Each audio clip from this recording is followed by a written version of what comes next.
Après avoir eu des échanges avec le président de la République au cours d'une rencontre organisée au Palais du Peuple par le Conseil national de la jeunesse, les représentants des jeunes venus des chefs-lieux et territoires de toutes les 26 provinces de la RDC sont venus remercier le chef de l'État, Félix-Antoine Tshisekedi Tshilombo, pour l'attention soutenue qu'il leur accorde en aménageant son agenda pour des entretiens sur des questions brûlantes d'actualité au pays et sur l'avenir de la jeunesse.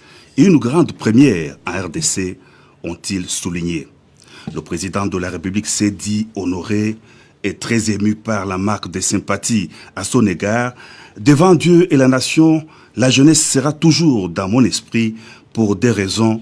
Vous êtes la première richesse de la RDC et vous êtes l'avenir du pays, a souligné le chef de l'État avant de rappeler la mission dévolue à la jeunesse congolaise. Chers jeunes, je suis non seulement honoré de me retrouver ici au milieu de vous, mais je suis également très ému par cette marque de sympathie que vous avez bien voulu exprimer à mon égard.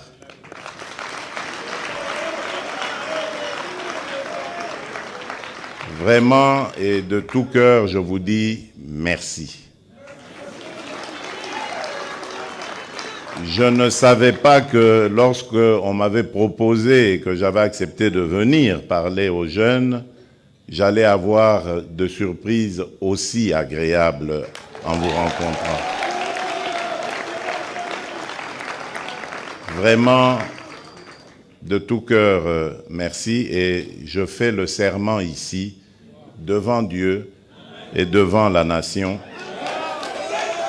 que la jeunesse sera toujours dans mon esprit.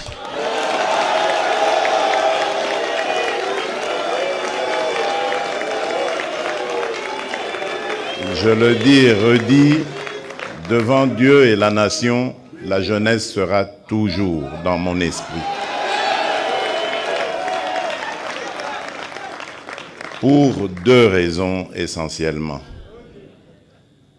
La première, et je ne cesse jamais de le dire, la première raison, c'est que vous êtes la première richesse de la République démocratique du Congo. Avant toutes les autres richesses naturelles que nous avons, comme le diamant, l'or, le coltan, le cobalt, le cuivre, le zinc, tout ce qu'on veut, le pétrole, le gaz, il y a d'abord cette ressource humaine qu'est la jeunesse de la République démocratique du Congo. Et partout où je vais, je le dis toujours, que notre richesse, c'est celle-là d'abord, elle est humaine. Et c'est pour ça que nous avons le devoir d'entretenir cette richesse, de préparer cette richesse aux défis à venir. Et cette richesse, c'est vous, chers jeunes. Voilà pourquoi j'ai dit, vous ne quitterez jamais mon esprit.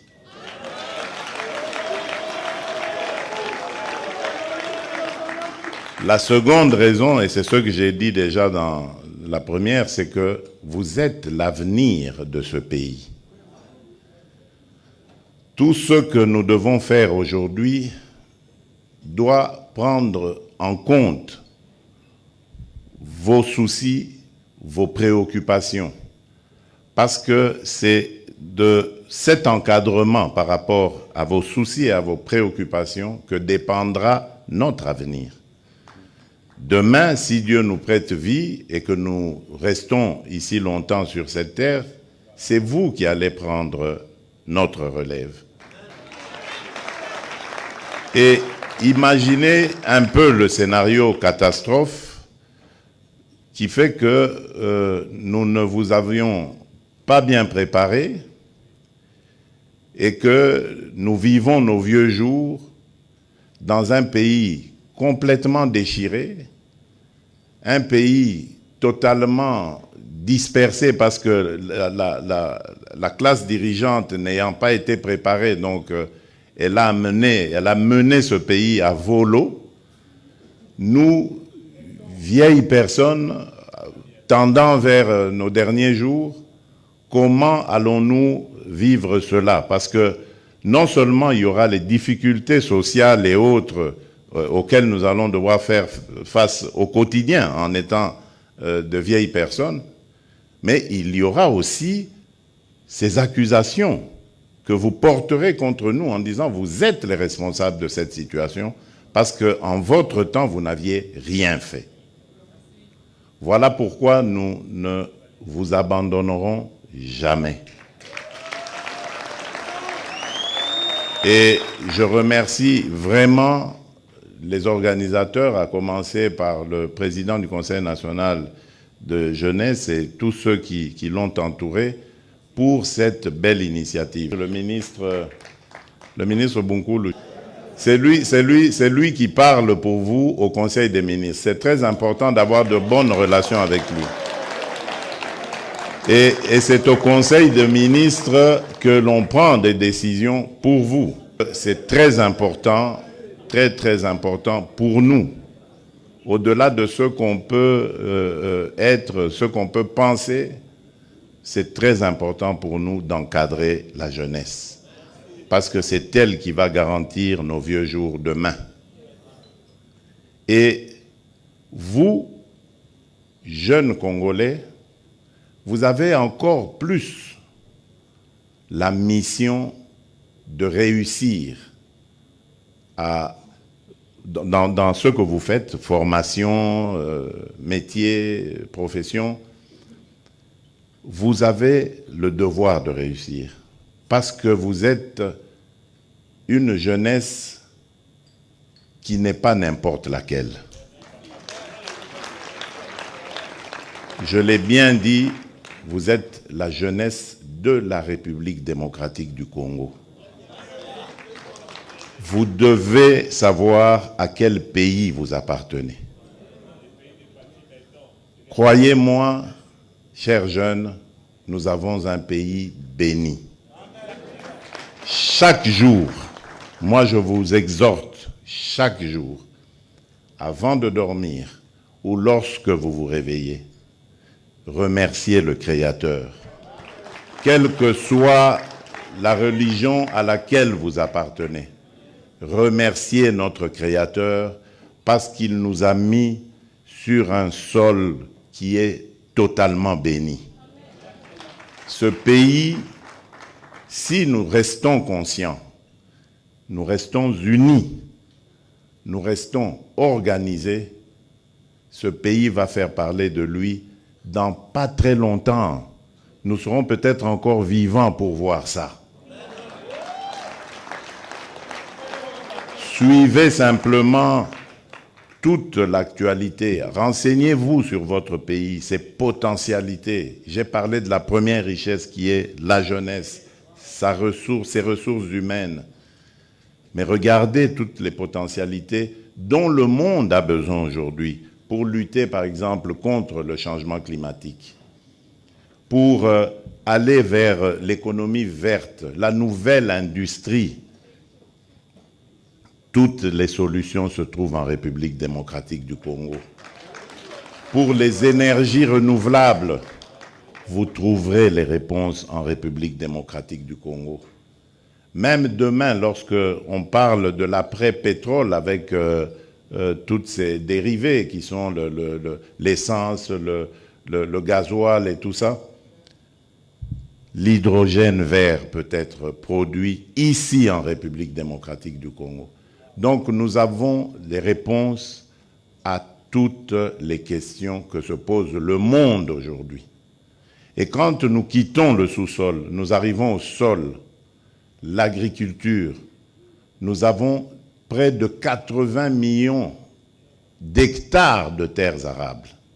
Nous pouvons nourrir plus de 2 milliards de personnes, donc c'est-à-dire l'Afrique entière et au-delà, grâce à notre sol. Et au Congo, il pleut toute l'année, car nous sommes à cheval sur l'équateur. Quand il ne pleut pas au nord, il pleut au sud et vice-versa. Là où partout ailleurs, on commence à connaître des problèmes de sécheresse, surtout chez nous en Afrique. Eh bien, nous avons ces réponses. Nous avons, comme je vous l'ai dit, un pays qui est béni. C'est pour ça d'ailleurs, chers jeunes, que vous voyez tous les problèmes qu'on nous cause. Nous sommes un pays, je vous ai dit, à vocation. Dieu nous a dotés de tout ça, pas pour que Tovimba Nabisomoko, mais pour partager. Et nous sommes prêts à le faire. Mais dans l'ordre. Et en tenant compte de la charité bien ordonnée qui doit d'abord commencer par les propres enfants du Congo. Et voilà pourquoi moi je voudrais attirer votre attention. Parce qu'on va chercher à nous diviser. Vous savez, il y a cet adage qui dit « diviser pour mieux régner ».